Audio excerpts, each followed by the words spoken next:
In this particular video, let us have a look at different variations of transportation problem. As such, there are two variations in transportation problem. The first one is called as unbalanced transportation problem and the second one is called as maximization problem. Now let us look at the first one, what is called as unbalanced transportation problem.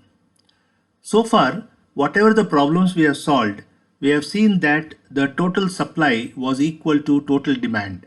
And we know very well that in case of any transportation problem, if supply is equal to demand, we call it as balanced transportation problem. On the other hand, sometimes it so happens that the supply may not be equal to the demand. And when this condition of supply equal to demand is not satisfied, then the resultant transportation problem is called as unbalanced transportation problem. I repeat, unbalanced transportation problems are those problems where supply is not equal to the demand. And you know very well that IBFS cannot be found on unbalanced transportation problem.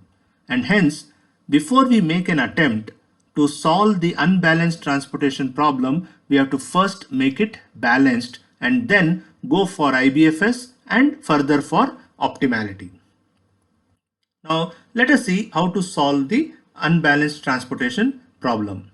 Now the best part of this particular these type of problems are we won't be telling you the problem statement something like solve the following unbalanced transportation problem, right? As I have earlier told you that we just make a statement that you have to solve the following transportation problem, and hence the first important step is to ensure that problem is of balanced type, and if it is not balanced, then you have to make it balanced actually, right?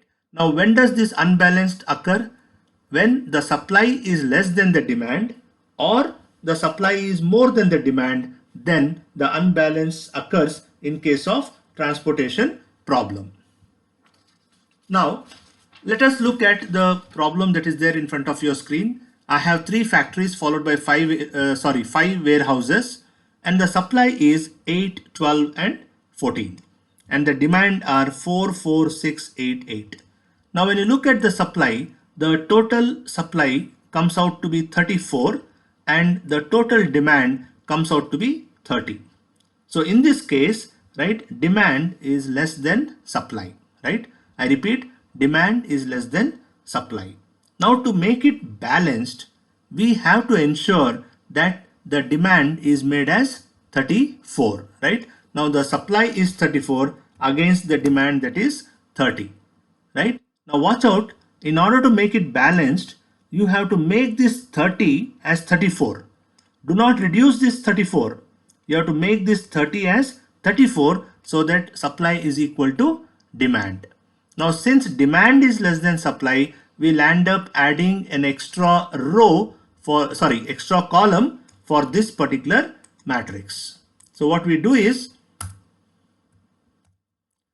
we have this, so I just land up adding an extra column here and I call it as warehouse 6, right? And then since supply is 34 and demand is 30, the difference is 4, so I will have that 4 here, okay?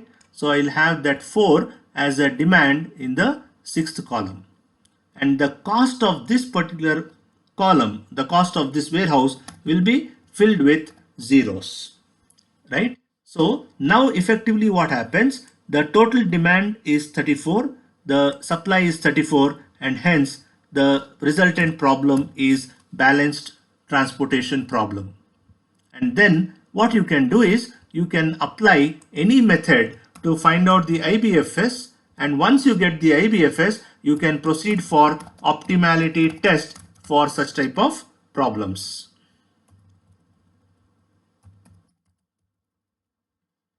Right? So in this way, you will end up getting solution for transportation problems which are unbalanced at the very initial step. Now let us have a look at one more problem. Now I'm just telling find IBFS for the following transportation problem. Now in this case, I have a supply which is equal to 1600, right? So my supply is equal to 1600 as against my demand, which is equal to 2100, right? Now in this case, my demand is more than supply. Okay, my demand is more than supply, and hence what I do is I add an extra row. I add a dummy row which will have the supply as 500, because 2100 minus 1600 is equal to 500. So what I do is I'll have like this, and as I said, I'm going to add an extra row. So my transportation problem becomes like this. So that will be my new supply for the fourth factory, and then my cost will be 0, right? Now once I do this by adding an extra row whose supply will be 500, because 2100 minus 1600 is 500. Now once I have a extra row or dummy row with 500, now my total supply becomes 2100 and my total demand is already 2100, right? Now this becomes a balanced transportation problem for which you can adopt any methodology to find out IBFS, and then you can proceed for optimality test, what we have seen earlier. Okay, now this is how the transportation problems which are unbalanced are actually made balanced.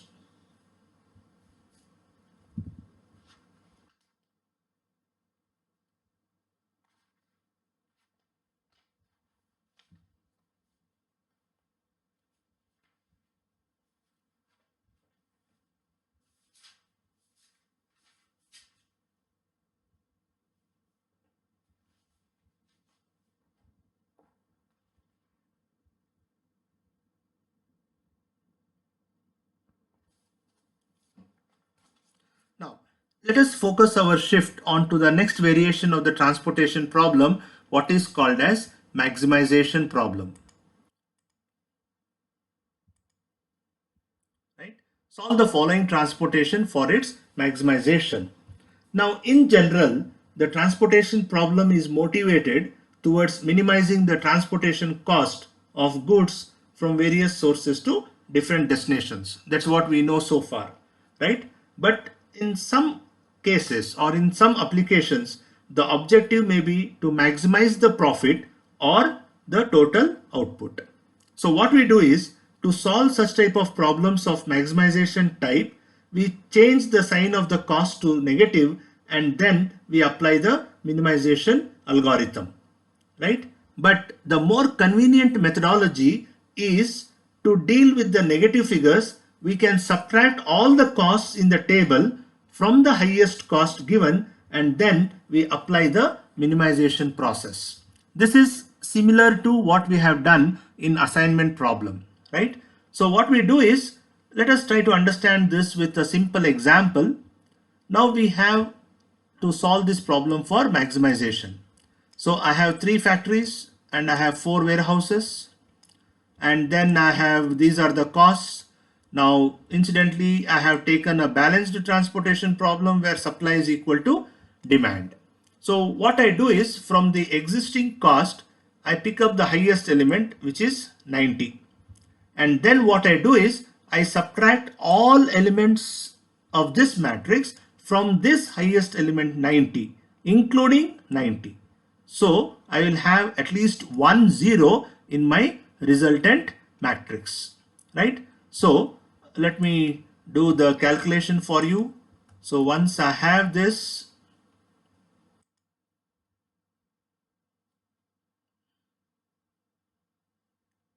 okay, so this is what I get. So this is 90. So when I subtract all elements from 90, this is the matrix that I get. Okay. Now I keep this particular matrix as a base matrix, and then I implement it, right? I implement any methodology to find out the IBFS, and then further I proceed for optimality, right? So this is how basically the transportation problems are solved for its maximization.